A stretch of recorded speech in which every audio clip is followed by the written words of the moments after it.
너무 맛있어서 60만 원어치를 쓴 것 같아요. 모모 지역 맛집하고 뒤에 일본에 라면이 먹으러 가고 싶다 이러면 비행기 값은 벌린. 그렇게 많이 벌어?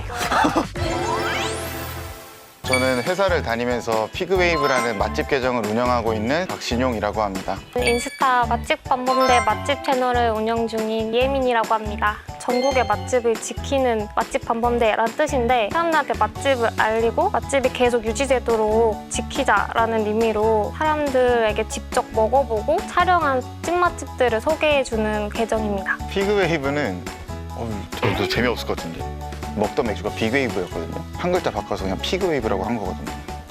재미없죠? 저희는 광고를 진행을 하는데 에이전시에서 들어올 때가 있어요. 근데 그 에이전시에서 일정을 같이 잡아주는 거예요. 그러면서 광고를 하다가 좀 만나게 되고 친구가 된 케이스입니다. 저희가 그 인스타 미식클럽이라고 계정이 또 하나 있는데 거기 7명 먹스타그래머들이 모여서 만든 클럽이에요. 그 7명끼리 맛집 투어를 많이 다니거든요. 그러면서 더 친해졌어요. 추천받은 맛집 중에서 단호박 오일 파스타란 특이한 메뉴가 있는 거예요. 단호박이 잔뜩 들어가 있고 담백 짭조름한 오일 파스타랑 잘 어울려가지고 엄청 맛있어요. 저는 고기를 되게 좋아하는데 약간 마음 먹고 소고기를 먹으러 가자 해서 막 이렇게 찾아봤어요. 고기를 썰어놓은 게 깍두기처럼 네모나게 되어 있더라고요. 정사각형으로. 딱 먹고 너무 맛있어서 60만 원어치를 돈을 쓴 것 같아요. 깍둑등심 먹고 육회 먹고 육회 비빔면 먹고 불고기 먹고 깍두기 볶음밥 먹고 거기 있는 메뉴를 진짜 다 먹고 왔어요. 맛있었구나. 저도 가봐야겠네요. 맛있을 것 같아요. 비싸가지고. 돈 많이 벌면 제가. 비싸서 안 들어갔구나. 먹스타그램 협찬 말고 광고요. 광고비는 얼마 받나요? 본업 없이 먹고 살 수 있는 정도인가요? 먹스타 이게 본업인데 자기가 하는 만큼 달려 많이 받을 수 있다고 생각해서 열심히 하는 만큼 본업 없이도 먹고 살 수 있고 갑자기 일본에 라면이 먹으러 가고 싶다 이러면 그 정도 가능한 것 같아요. 그렇게 많이 벌어? 저는 본업이 있는데 그냥 부업으로 이 먹스타그램을 같이 하고 있어요. 가게가 마음에 들면 그냥 메뉴판 처음부터 끝까지 다 시킬 수 있는 정도인 것 같아요. 잘 먹고 산다. 와, 먹방하는 사람들 내돈내먹으로 식비만 300에서 500을 쓴다네? 어떻게 충당하냐? 직업은 있는 거지? 생각보다 안 드는 게 한 달에 100만 원 정도? 저는 200 정도 쓰는 것 같고 한번 맛집 투어를 갈 때 4~5군데를 기본으로 가는데 거기에 우선 먹스타 친구들이랑 같이 다니니까 엠빵을 해서 확실히 적고 또 노포를 위주로 가다 보니까 이런 먹방하는 사람들보다 좀 적게 나오는 것 같아요. 하루에 우선 5~6군데를 최소로 가고 많게는 10군데 정도 가는 것 같아요. 한번 가게 되면 5곳 이상은 꼭 가는 것 같고요. 부산에서 11곳 정도를 아침부터 저녁까지 갔었던 적이 있어요. 그때 루트를 딱 말씀드리면 떡볶이집 찍고 순대 찍고 찐빵 찍고 김밥 찍고 김밥 찍고 조개구이 먹고 삼겹살 하나 먹었다가 국밥 하나 먹고 밀면 하나 먹고 KTX 막차 타고 서울에 왔어요. 그리고 다음날 출근.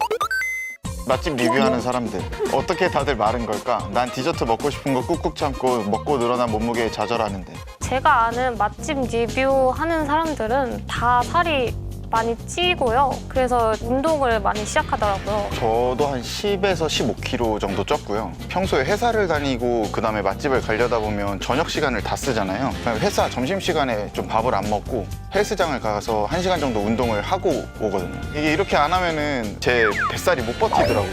먹으려면 해야지. 오늘 소고기 먹으니까 이러면서 계속 운동합니다. 인스타 음식 사진들 완전 보정 티나게 색감 쨍하잖아. 뭘로 만졌길래 그렇게 되는 거지? 핸드폰 보정 어플로 색감 조절해도 절대 그렇게 안 나오던데. 그래서 저희가 편의점 음식을 직접 사와서 한번 찍어보도록 하겠습니다. 10만 원. 오! 카구리. 소리. 1600원? 특이하던데.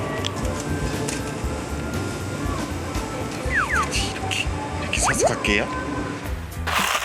카구리 컵라면 하나랑 감동란 하나랑 냉동치킨 하나를 사왔습니다. 소스깡. 저도 똑같이 카구리를 샀어요. 왕 돈가스 김밥. 이거는 꼬치바인데 뭔가 카구리랑 먹으면 맛있지 않을까 해서 샀어요. 원래 다 가지고 다녀요. 저도 똑같아요. 지금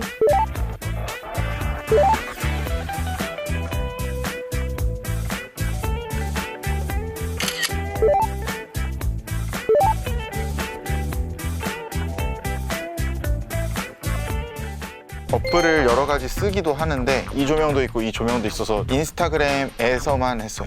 그리고 사진 찍을 때는 기본 아이폰 카메라로만 찍어요. 저는 보정 어플을 따로 써요. 근데 보정을 한 번 하는 게 아니라 2번, 3번을 거쳐서 하기 때문에 그래서 색감이 더 쨍하게 나오는 것 같아요. 나는 맛집 검색할 때 뭐 맛집, 나 등등 욕설 이런 거로 검색함. 보통 이러면 솔직한 리뷰가 나오더라고. 저희가 추천드리고 싶은 검색어는 도모 지역 맛집 뒤에 존맛 아니면 내돈내산을 뒤에 붙이는 편인데요. 존맛은 근데 조금 많이 나오는 것 같아요. 간판을 신뢰하는 경향이 있습니다. 약간 간판에서 중국집 같은 경우는 일단 한국어가 없으면 무슨 말인지도 모르겠는 말들을 써놓으면 좀 약간 중국집 맛집 느낌 난다. 아니면 간판에 식물이 자라있다. 약간 벽이나 간판에 식물이 자라있다?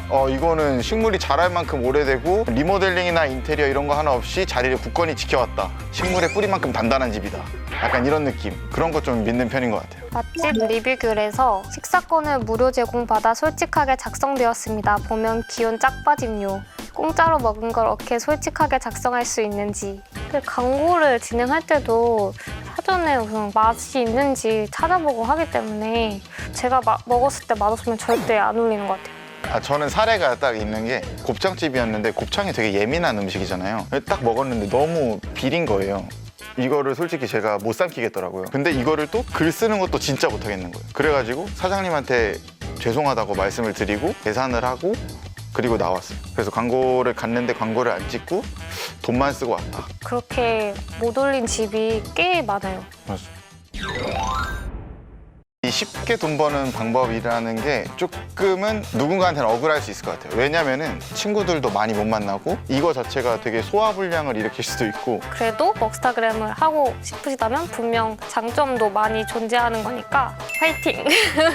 저희 계정인 맛집 방범대랑 피그웨이브를 많이 사랑해주세요.